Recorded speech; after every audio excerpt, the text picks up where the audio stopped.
Welcome in. Good afternoon. It's the Ticket Punchers here on 96.1 FM, 1450 AM, Big X Sports Radio. I'm your host, Roman Kelly, joined today by my co-host here on the show, Curtis Phillips Jr., a.k.a. Mr. Philly Picks, as we take you guys down till 6 p.m. Also joined by our co-host here as well, J.R. Anderson on the show, coming to you live every Tuesday, Wednesday, and Friday right here on the Big X. Also live on the Ticket Punchers YouTube page and the Ticket Punchers X page @_Ticket Punchers if you want to watch us virtually here as well. Fellas, exciting day, and it's some exciting news to get into because it's one day before the NBA trade deadline. We're just under 24 hours, about 23 hours away from it.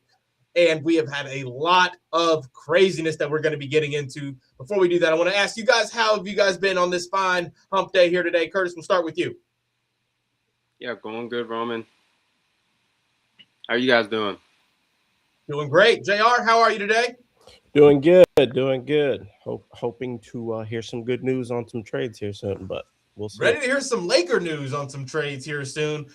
Ready for all of the NBA trade chatter that we're going to be getting into today. And, of course, Louisville in action. All three of us very big Louisville fans, so we will be discussing how that should look tonight. Of course, up against Notre Dame on the home floor tonight.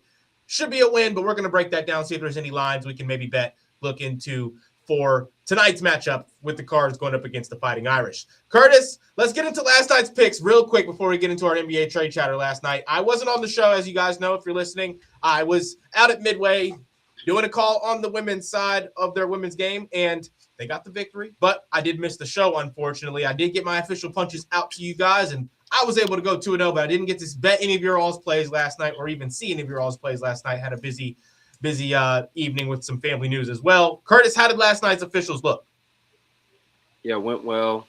We got a 3-0 sweep, which was much needed. So we go 3-0 on our punches, had Jazz -2, Magic team total under 105, and we also had Maple Leafs team total over 2.5. So we was able to go 3-0. So that was good.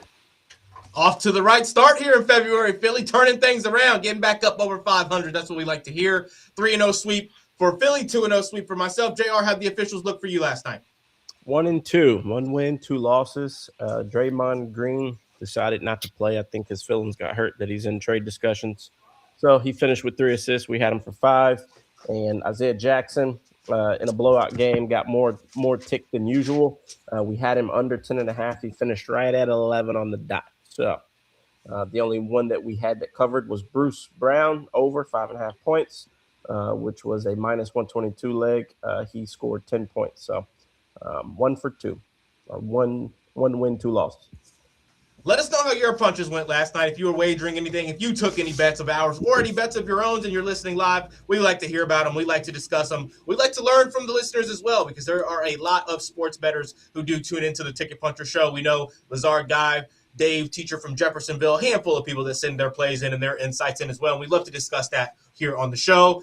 On our Game Day Men's Health text line at 502-414-1450. Game Day Men's Health is redefining men's wellness. No shortcuts, just results. Testosterone, peptides, weight loss, and sexual performance therapy. Visit GameDayMen'sHealth.com, defining a new era in men's health.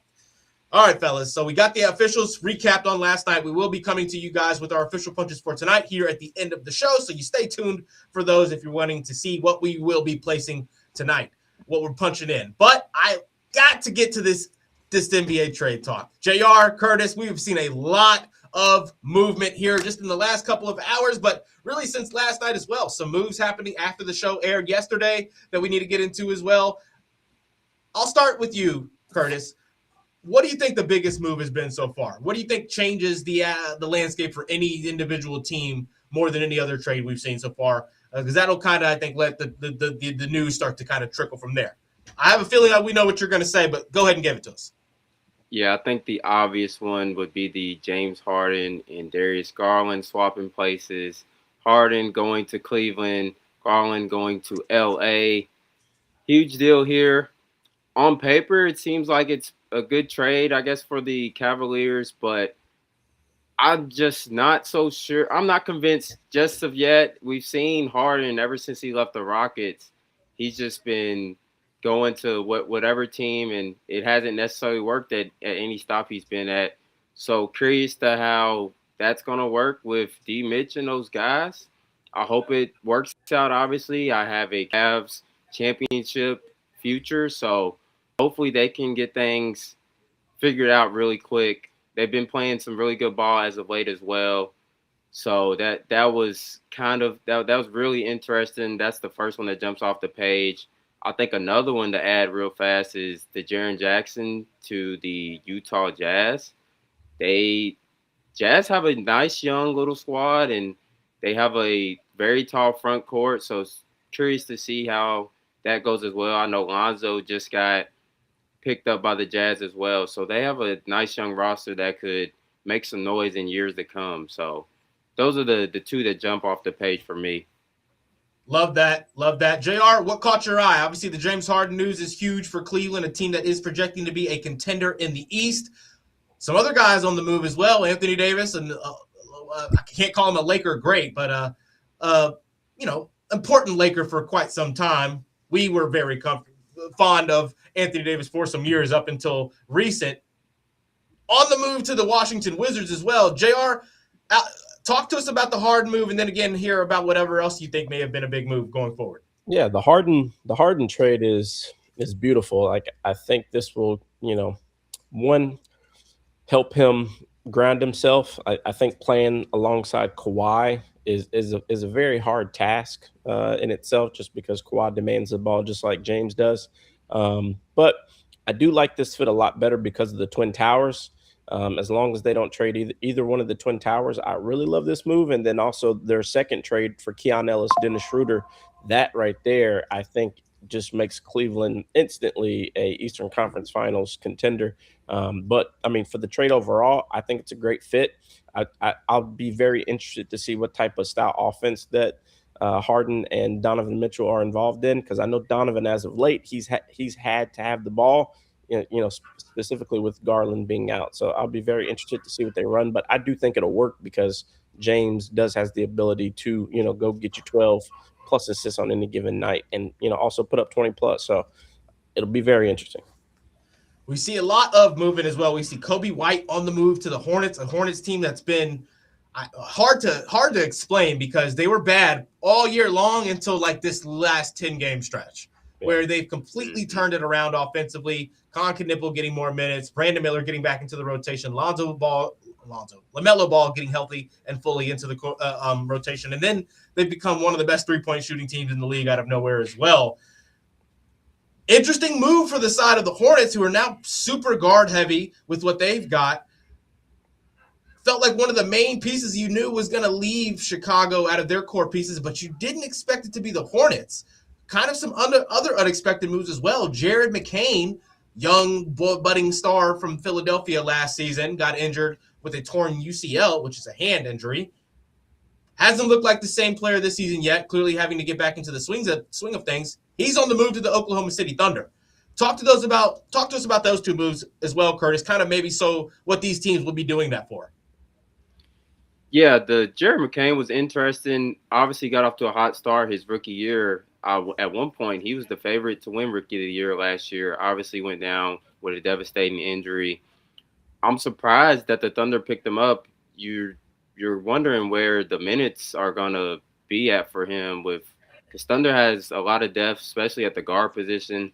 So that was very interesting. Caruso, Wallace, the Mitchell kid, like they AJ have Mitchell. depth. So I wouldn't expect McCain to get a whole lot of tick, but maybe they found something in him that we didn't see. So, but yeah, and then the Kobe White to the Hornets, that was very. I thought Houston would have definitely made a deal for Kobe. Yeah, because they definitely need a guard, and Hornets need somebody in the front court, you would think, because they're thin on that side. So that was curious. And Colin Sexton have been playing real good ball for them late. So they trade a guy that's more of a defender, can facilitate for a guy that can score but not so good of a defender.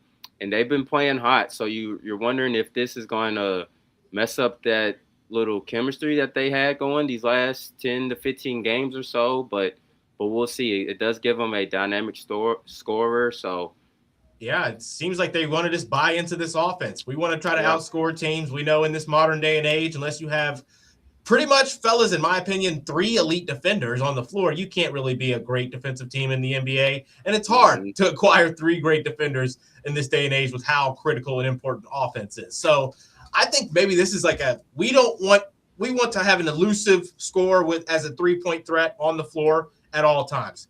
Yeah. They don't want to ever have Lonzo, LaMelo Ball, Con Knipple, Brandon Miller, or what is now going to be Kobe White as well off the floor. If they can keep 2 of those 4 guys on the basketball floor at all times, that elevates what that offense can be game in and game out. It's just defensively, it's going to be interesting. If you don't score 120 points, how are the Hornets going to win games? That's kind of, I think, the issue that they're going to have going forward with the young pieces that they have in the front court.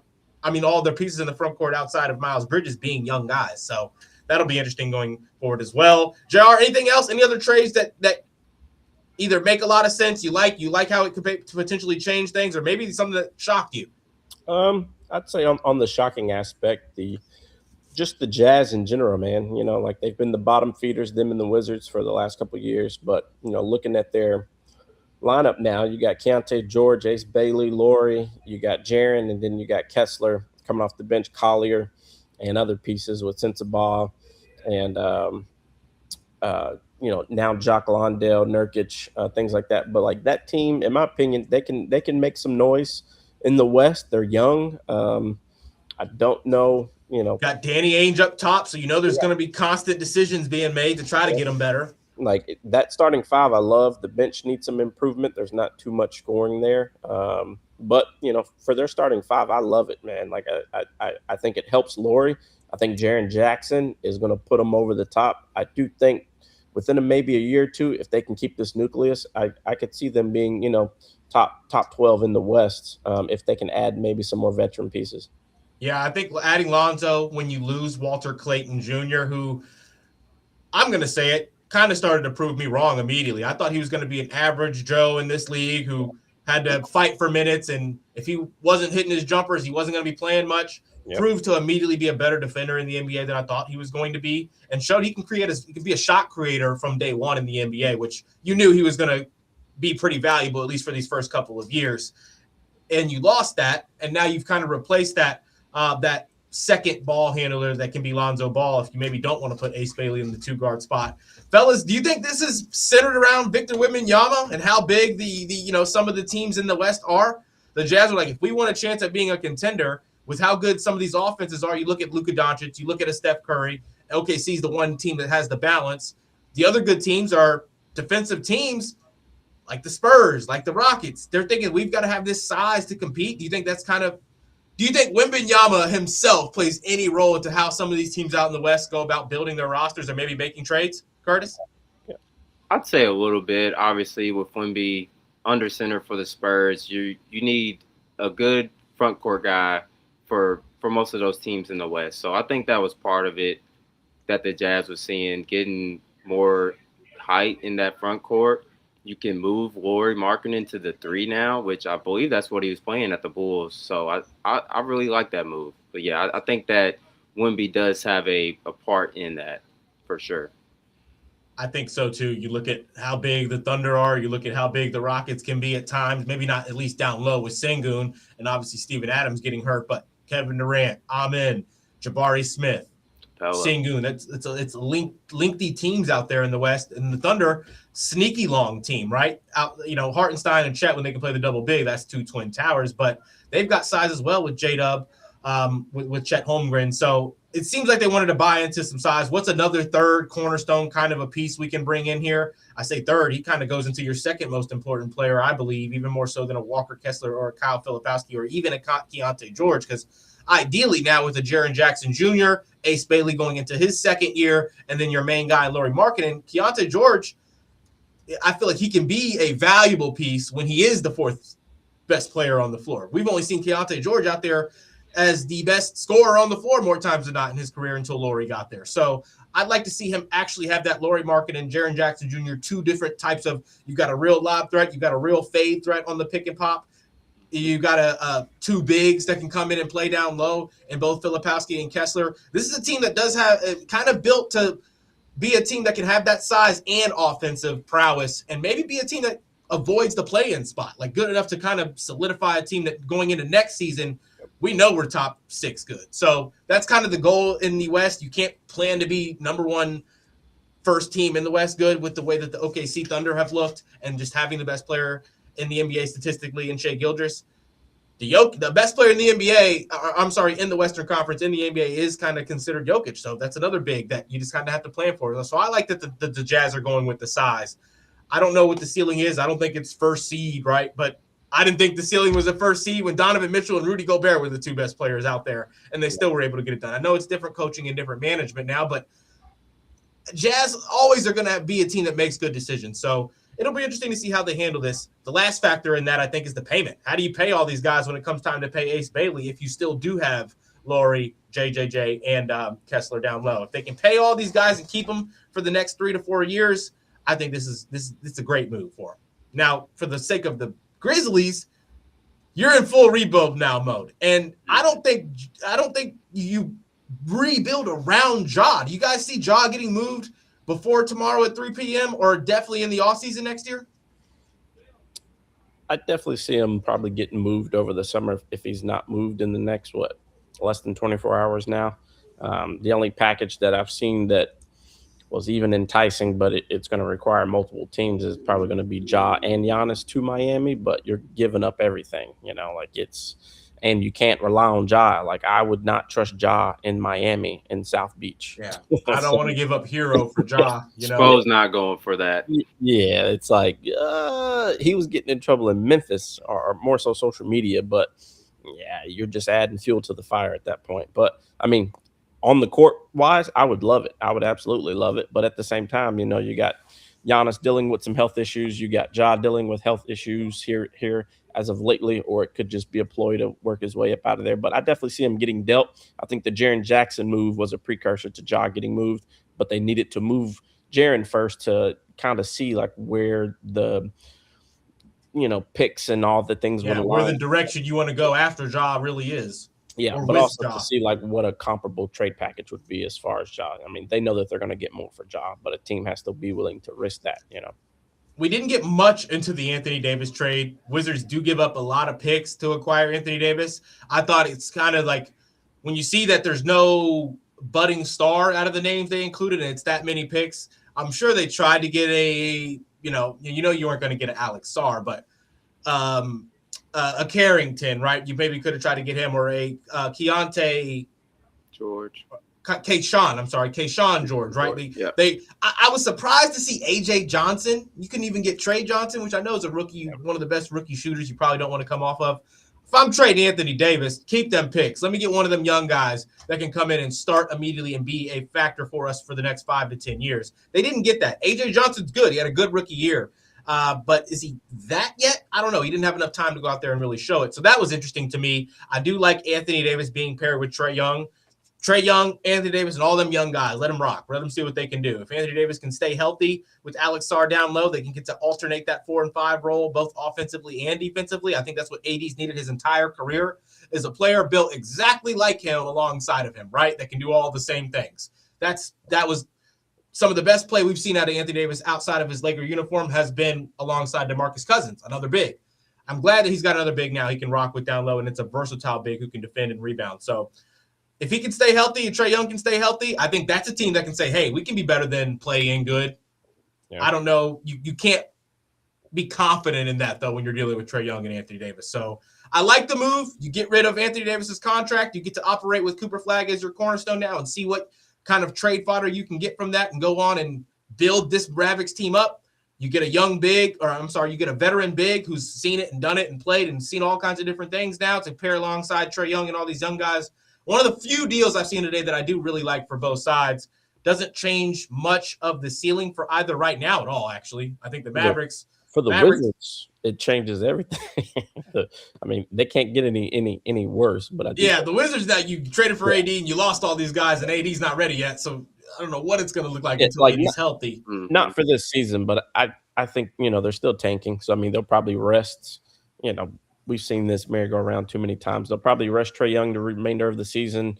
Anthony Davis might play it, maybe 15-ish more games depending on injuries. But then they should get a lottery pick for next year to try to make something shake. And then, you still got a bunch of young pieces that you can shop by next year's deadline as well. Or that's what's interesting. First, getting rid of AD, I mean, I probably would have kept those picks and said, here's Keyshawn George, because we know we're getting a top 13 pick with the record we're going to have this season. So I guess you can't bank on that. You can't rely on that. I think the Anthony Davis health watered down his. That's exactly his it. Package. He's been hurt 3 times this season already after being hurt the whole beginning of the season with LA. Mm-hmm. Last season. Trade package. Yeah, he's lost some value. He is. Now, fellas, before we get into tonight's picks and a little bit of U of L chatter, quickly, when you look at some of these trades, does anything immediately alter how you go about betting either player props for a specific player or a team itself? I think that you look at Jaren Jackson Jr. going into that 4 spot, playing with Nurkic down there. Some of the odds are going to check Nurkic's rebounds until Kessler's back fully healthy. And, Nurkic is starting over Filipowski. Nurkic's rebounds are going to lower. That's one that I think the books are going to think adding Jaren Jackson Jr. is going to change something statistically for Yusuf Nurkic. I don't think it is enough to change like the 8+ rebound mark or something like that. I think we'll get some smaller odds on players that are going to continue to be on these teams that now have that player added. Outside of that, I don't see any gambling changing moves here with a lot. Curtis, were anything that you were like, ooh, this player changes this, I'm going to start wagering this now? Maybe not so much in the player prop market, but I think the Celtics could become a real contender as well with the Vucevic trade. I feel like he plays the same kind of role that Porzingis was playing in that offense, a guy that can play in the pick and roll, space the floor, knock down some shots. They wasn't getting that out of Keita. So I think Vucevic was a slept-on trade, and if they're able to get a healthy Tatum back at the end of the season, then the Celtics could be a team to watch for a possible future coming out of the East. Yeah, I expect them to be better going forward with that Vucevic trade. Vucevic is like the perfect Joe Mazzulla player as well. He kind of fits the culture up there in Boston.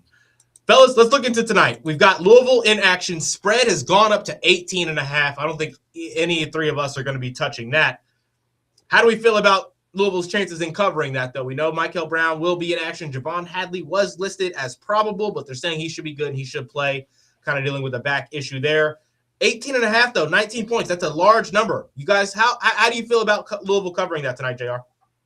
The last time we saw a 20-point spread for Louisville, I believe it was the game I went to a few weeks ago. BC.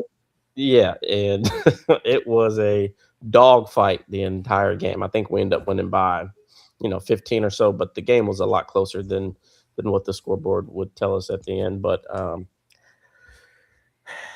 I don't love it, man. 20 points is a lot of points. I think our defense still struggles. I mean, should we? Yes. I would alt this down a little bit, squeeze some of the juice out of it, or just make it a part of a parlay. But I don't like 20 overall.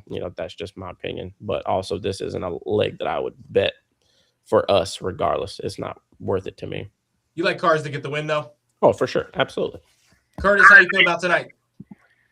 Yeah, I'd say if I was taking anything Louisville side, I'd probably wait about 10 minutes into the game because we tend to, against these type of teams, kind of let them hang in there, and then we start taking off. So if I was to get this around 13 or 14, then I'd probably take that live. But, yeah, I mean, when we play teams like a Notre Dame, like a SMU, we saw us take off being down versus SMU and coming back, beating them by double digits. So I think we usually handle these type of teams, but I don't want to lay that 18.5. I would try to catch them live at a 13 to 15 number. I like it. I'm not mad at that. I'm going to stay away from that 18.5 as well. I didn't really like 17.5. I think the victory's more in the 13 to 15 point range after probably a closer first half than it should be, which we've kind of seen some games this season. So I'm right there with you.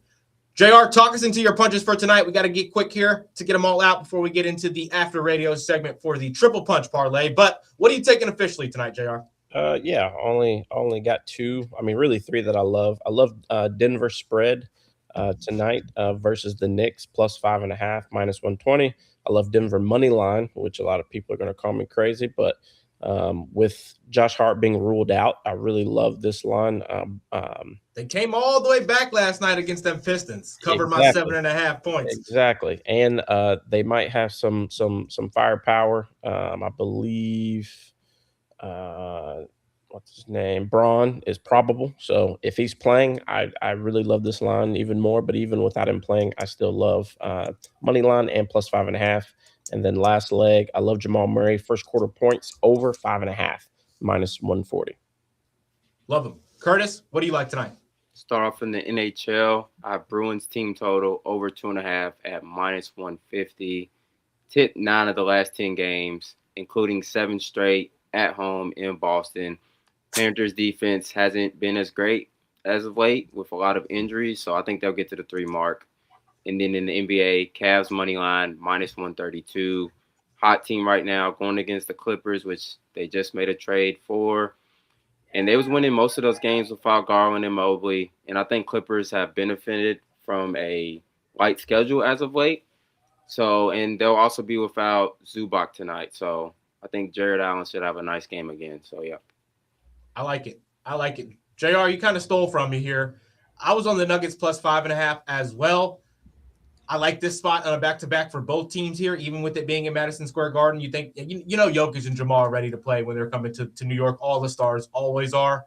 And with these two sides on a back-to-back, you know, they're both records sitting evenly. Both teams are trying to establish that momentum right now and show that they are serious, like they had shown a little bit earlier in the season before. Obviously, Nuggets had to lose the Jokic for a couple of weeks, and the Knicks just looked bad for a couple of weeks.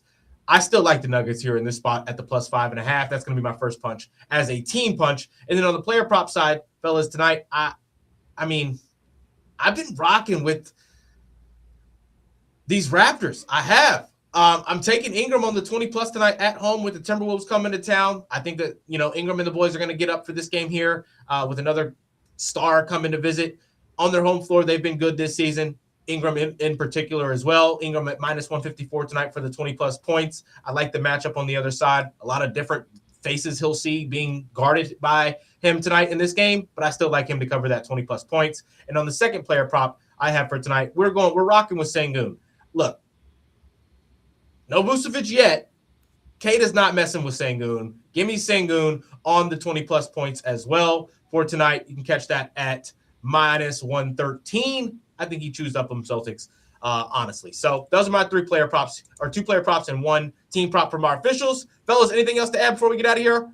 Triple punch.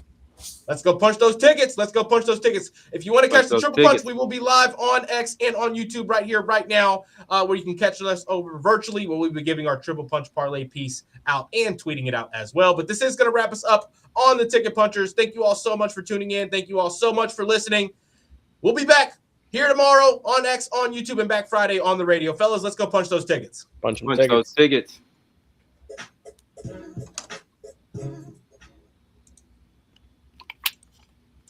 Inviting you to join me week.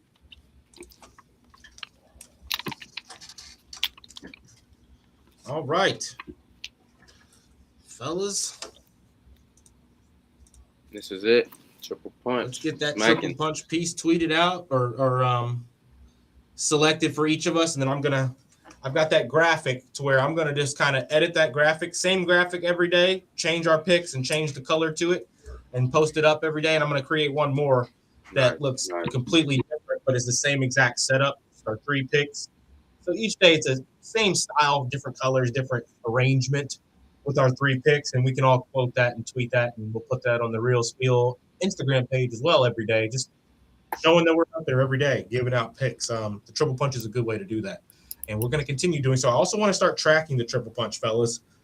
We were 0-3 last night, unfortunately, on the triple punch, but it's time to bounce back. We did have a streak a few weeks ago, or maybe about a month ago or so, where we did we hit 4 out of the 5 in a week, and then next week, streaked on to 2 more before we went on a bad cold streak with the triple punch. So we've been able to hit. We've been finding those plays.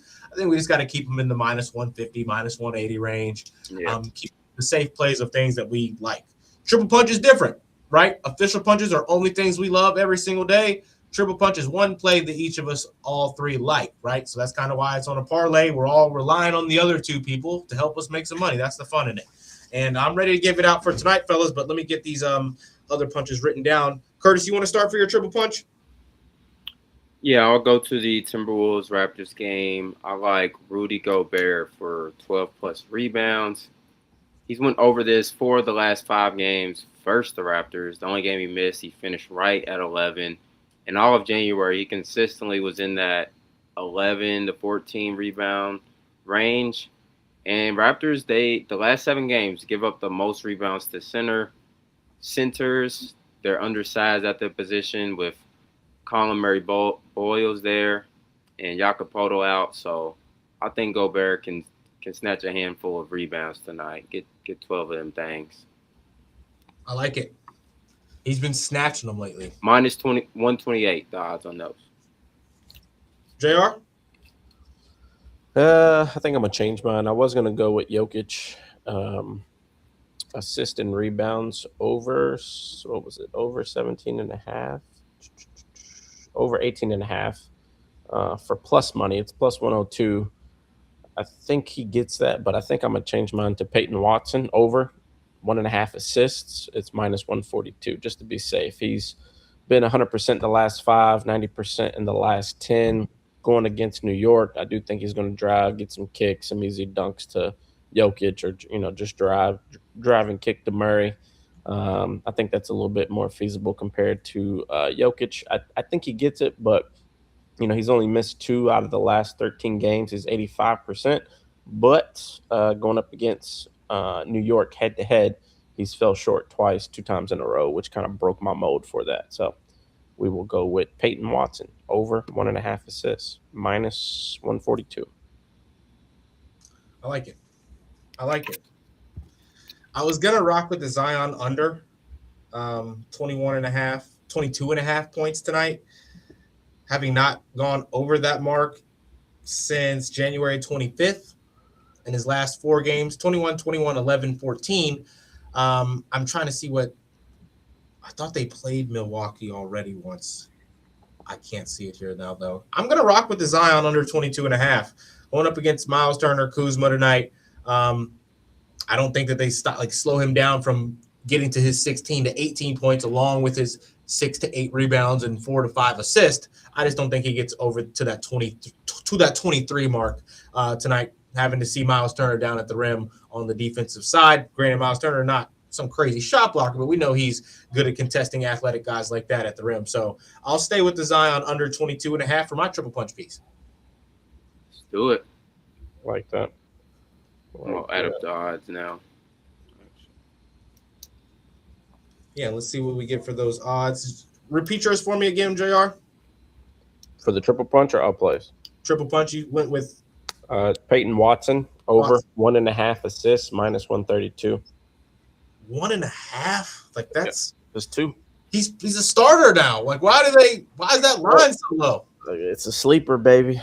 That's why I changed it. It only happens so often. I'm like, yeah. I think what it is because Jokic is back probably. Yeah, but Christian Braun just became available to play. Oh, yeah, him too. Yeah. So I think they think that Braun's going to be a little bit more, but he also has a busted ankle right now. So I think Watson's been clipping. I think Watson's still going to be Watson. Plus 433, fellas, on the FanDuel. I like it. Okay. What was yours again, Curtis? Rudy Gobert plus rebounds. That's right. And the odds were what was so Peyton Watson's odds were minus 132. Yeah, minus 132. Then, change since minus Braun 142, right? Yeah. I saw 132 and then 142. I don't know what it's fluctuated to since Braun got listed as available. You know that shit jumps. I have minus 142. That's fine. We can do that. And then for Rudy Gobert's 12 plus, we're sitting at minus 128. And what was the accumulation? Plus 433. There it is. If you're listening live, the triple punch, we will have that out on X as well. Y'all got like 10 more minutes? Yeah. Let's do a money line. Actually, no, I don't. I've got to get out of here quickly. All right. I Pick got a money line. the kid too. Money line for Okay, tonight? money line. Yep. Pick a money line. We'll do a triple punch money line. Well, can it be college? It can be whatever. Money line. Just straight money line. BYU. All right. Rock BYU. Cougars. What is it? BYU. Yep. Basketball. Yep. College What's the basketball. odds? It's a little out the range here. It's around minus 300 or so. Let's see. Not bad. Give me 1 second. Minus 330. Minus 330. Deep in the pockets. Yeah, I wanted a alt line.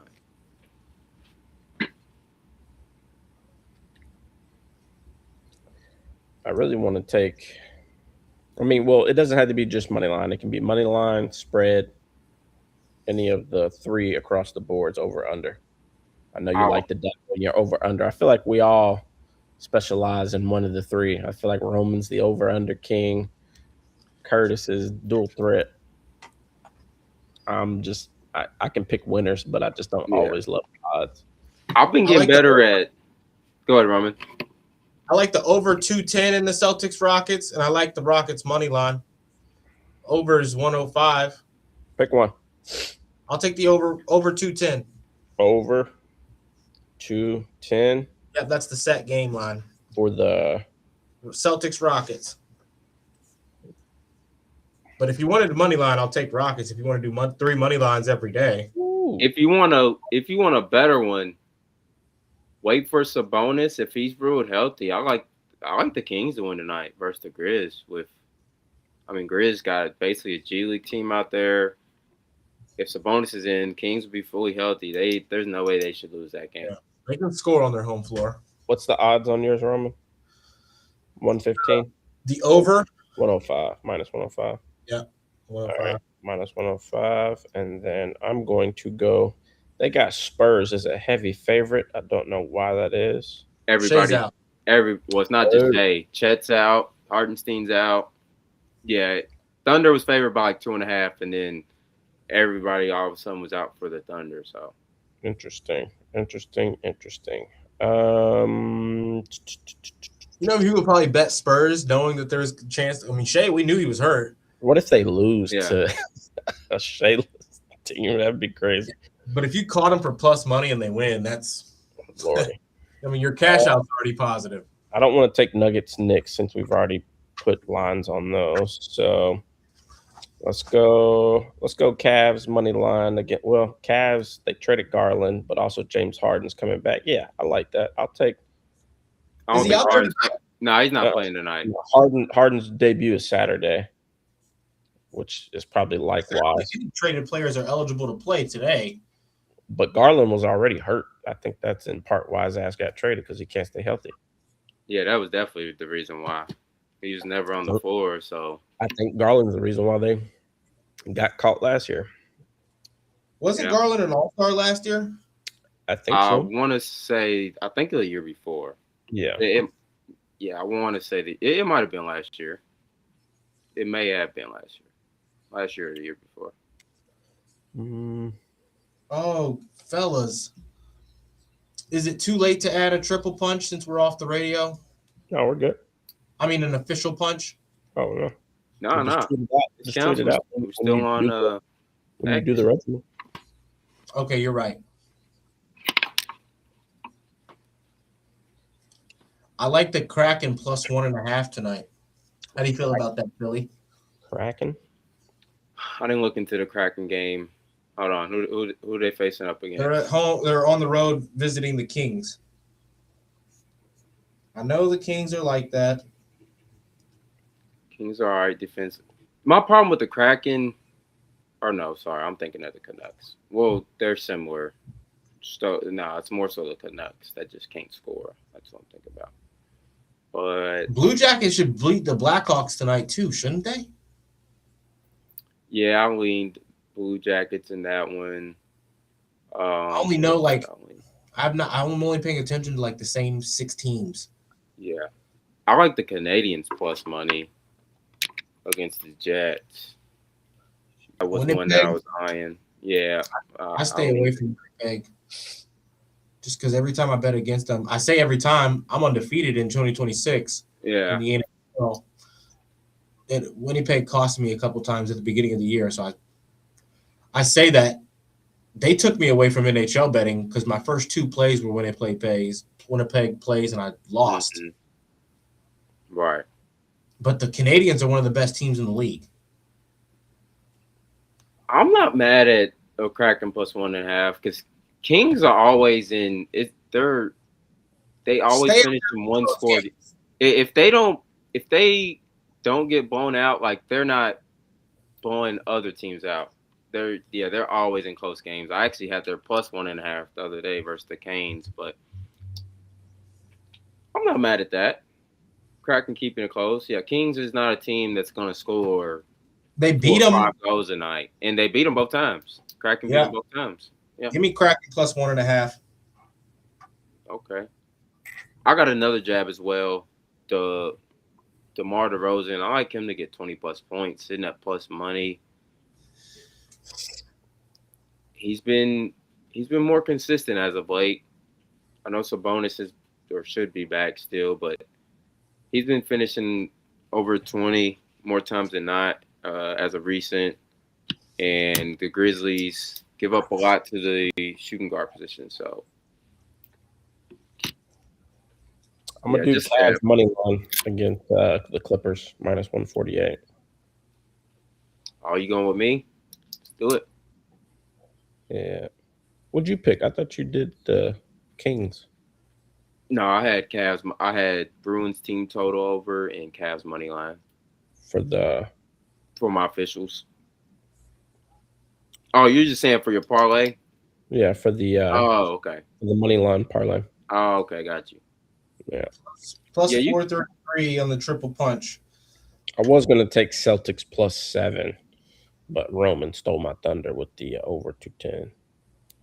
KD's back tonight, ain't he? Let me see. He is. Injury reports have been weird here lately.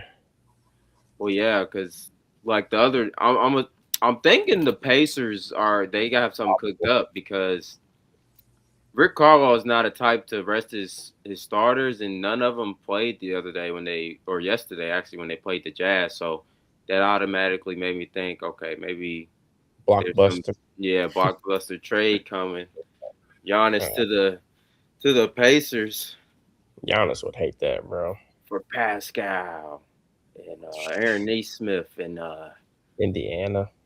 I think Giannis wants to be in the big market, man. I think it's time. Ride his career out, kind of like the LeBron blueprint. I saw something about my Heat earlier. What did it say? Yeah, but I think the Heat are trying to work out a package where they keep Powell and Bam. We got a lot to offer. Yeah, but I think they want 2 of the 3 stars. They either want Powell and a piece, or Bam and Powell, or Hero and Bam. You know, like they want two of that 3 plus more. And I don't think Pat is willing to dabble with that. I mean, I personally would give up Hero. Honestly, him and Giannis would be tough, but if I could give up Bam, I'd give up Bam. I think. Yeah, I'd give up Bam. I'd give up. All right, fellas, I'm out of here. All right, brother. All right, Roman. I'd give up Kel Ware and a couple other pieces, but yeah, said Heat have put together an offer for Giannis that could have the Bucks interested. That was about an hour. Yeah, it has to be 2 to 3. I don't see them giving up Norm Powell because Norm Powell's your defense, so he can give you 20 or 30 on any given night. Yeah, I mean we got the guys off the bench like Jovic, some nice little pieces that would give up your Bam or Hero, whichever one it is, and we got a lot to offer. Pele Larson. I would say Bam. If I'm getting Giannis, I'm giving Bam up in a heartbeat. Oh, I am too, for sure. I feel like he's hit his ceiling, bro. I don't think he's going to turn Yeah. into no stud muffin, all-star, perennial, you know. So if they get Bam, we're keeping Ware too. So that would be a nice little duo at the front court with Giannis. Yeah. And then we can give up Wiggins. I'm fine with giving up Andrew Wiggins. So. But I got to hop off here too, brother. I got to go pick up the kiddo. Do your thing, brother. Punch them tickets. Yes, sir. Nice hoop session yesterday too, man. Oh, yeah. Good buckets. Yeah, I'm going to be sliding at least like once a month. So. Yeah, we'll be there, brother. Sir. Be All safe. right, bro.